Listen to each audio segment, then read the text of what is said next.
What's up guys, Larco, and today I've got a video on the best settings for Season 4 of Battlefield 2042. Now, please do keep in mind this is still heavily subjective to your build and you should have like some sort of understanding of what you can and can't handle.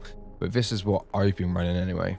So as always, full screen, I'm running 1440p, 144 Hz, make sure you got that set up correctly. Field of view, I run out on 100. Third person field of view for vehicles, I have on 88. ADS affected field of view on, just because it looks like you have less recoil. I have my brightness on 60 as well, to help with them darker situations. Motion blur on 0, same with chromatic and vignette, just because we don't look like we're in a film. Graphics quality, now I keep texture quality, texture filtering and lighting quality on medium just to sort of help with like the visual pleasing of the game, but you can put this to low. Lighting quality as well, you don't need it on a medium, but everything else like shallow filter on PCF, everything else is on low, ambient occlusion off. Now I have high fidelity objects amount on medium just because it increases or reduces the amount of soldiers and vehicles we can simultaneously be seen with highest fidelity animations.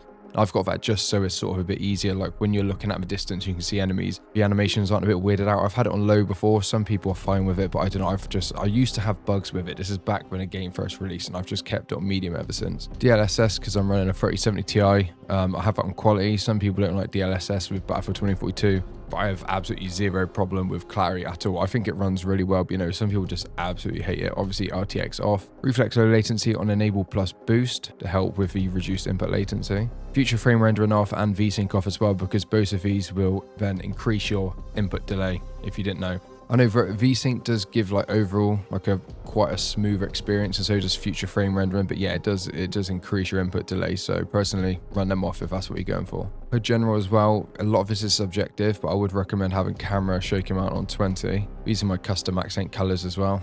And these are the info scales as well. Now again, this is all preference. Same with crosshair stuff as well. I have it on thick. I have as well recently turned on, you won't see it in any recent videos, but I've turned on the damage number visibility. I don't know why, I just thought I'd give it a go, be a bit cool, just to see what it's like, because I don't know, a lot of people use it, but I've never used it. So these are all custom colors as well, and all this mini map stuff again as well. You can pause it or slow it down if you need to. I'm not going to go over sound either, because all of this stuff again, it's all preference. Same with voice chat as well, I'll have that off. I am going to be doing a controller video soon as well. If you don't know, I've only actually been playing on keyboard and mouse for about 6 months, and Battlefield is the only game I play keyboard and mouse on. I think I've only got like 250 hours roughly using keyboard and mouse. So I'm a controller player at heart, but yeah. So these are my mouse settings as well. So I run with a sensitivity on 10. My mouse DPI is 2400, and I do that through the SteelSeries engine. So I've got a SteelSeries Aerox 3 mouse. Field of view, yeah, 100. So some of these settings you'll see again. And these are my sensitivities as well for the different zooms. You can copy this if you need to. I'm still playing about them. Like I never really use an 8 or 10 times scope, so I've just kept them high.